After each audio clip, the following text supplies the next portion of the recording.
Hey everyone, Cassius here, welcoming you back to the Shakespeare Minute after the 2-week hiatus. Today, I'm going to return to Shakespeare Themes, social structure in Romeo and Juliet.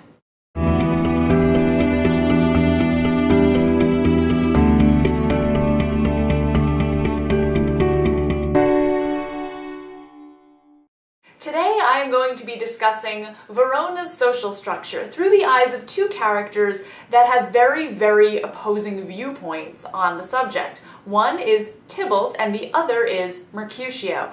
These two seem to be on a collision course from the first moments they meet, or the first moments that they're even introduced, as indeed they're not really in each other's stories until their final showdown.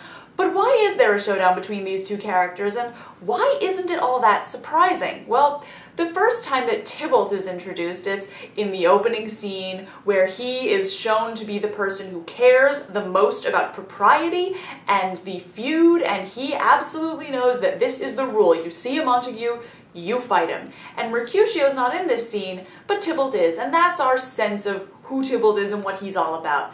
Then, of course, we see Mercutio. Mercutio is introduced not just as the wild and crazy guy that he is, but as Romeo and Benvolio's inn to the Capulet ball. Mercutio was invited to that party, and he's the one who will be sneaking the Montagues in, thus showing how little he cares for the propriety that Tybalt holds so dear. Then they show up at the party. Tybalt is the one who freaks the hell out. Even Lord Capulet doesn't care as much as Tybalt does about maintaining the order and decorum of the Capulet name. Lord Capulet, of course, just wants his party to go smoothly, but Tybalt is the one who sees offense in breaking the rules. Mercutio, however, is outside this social structure. In the Queen Mab speech, he talks about how people will psych themselves into acting according to their own stereotype. He viciously takes apart everything that makes up Verona society.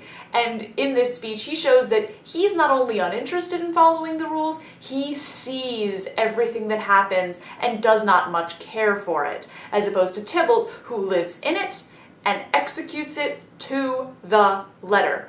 Speaking of letters, after the offense of Romeo showing up at the Capulet party, Tybalt writes a challenge to Romeo. Tybalt wants to fight him, of course. Romeo doesn't, but Benvolio's the one who tells Mercutio about the challenge, and Mercutio, hearing Tybalt's name, seems to lose it. He absolutely hates Tybalt, and we've never seen them interact at this point. Mercutio hates Tybalt because he can't stand the social structure that Tybalt really represents. Tybalt is the one who knows the rules, Mercutio is the one who knows that they don't mean anything. Mercutio actually here makes fun of Tybalt's fighting, a sort of interesting comment on what's about to happen later, but he says that Tybalt fights by the book. 1, 2, and the third in your bosom, that even as he's trying to fight to the death, he'll make it seem like a simple drill that he will execute perfectly to the letter. Then, of course, there's the scene where Tybalt approaches, wanting to fight Romeo. Tybalt doesn't really care about Mercutio, and we see that the person in the higher social position, or the person who follows the rules of the social order, is not going to be that interested in someone who has deliberately put himself outside. Mercutio keeps trying to engage with Tybalt, and Tybalt keeps trying to brush him off. Mercutio, however, has the rhetorical upper hand, trying to cut down everything that Tybalt says, making lewd jokes to really undercut the decorum of the situation, kind of pissing Tybalt off.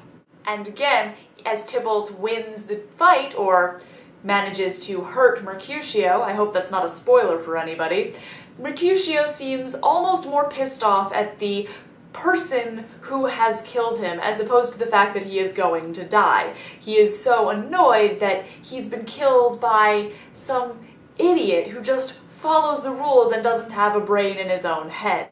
This is Verona, killing the person who can see everything from his outside perspective. The feud not only is going to kill everyone who is of Verona and of the families that are feuding, but even anyone who can see it. Mercutio, of course, goes out on a high note, screaming, "A plague on both your houses." The two houses that have killed him by virtue of the horrible order they've set up in Verona that has led to all of this pointless harm that Mercutio and not Tybalt can truly see. So here we have another case, just like Iago and Cassio, of two characters on opposite ends of a social spectrum fleshing out for us a theme that runs throughout the story. Just as in Othello, there is the structure of the military, which pits these two guys against each other. In Verona, there is the social hierarchical structure, not to mention the mindless feud, that allows certain people to be the proper emblem of their families, and others to be the wild, outrageous lord of misrule who is always going counter to anything that has to do with the structure at hand. So with that, I round out my discussion of Mercutio and Tybalt. Welcome back to the Shakespeare Minute, everybody. See you again on Friday. I'm Cassius.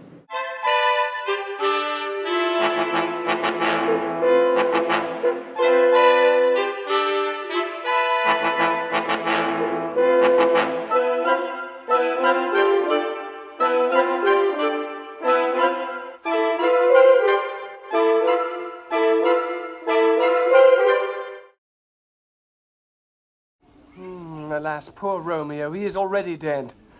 Stabbed with a white wench's black eye.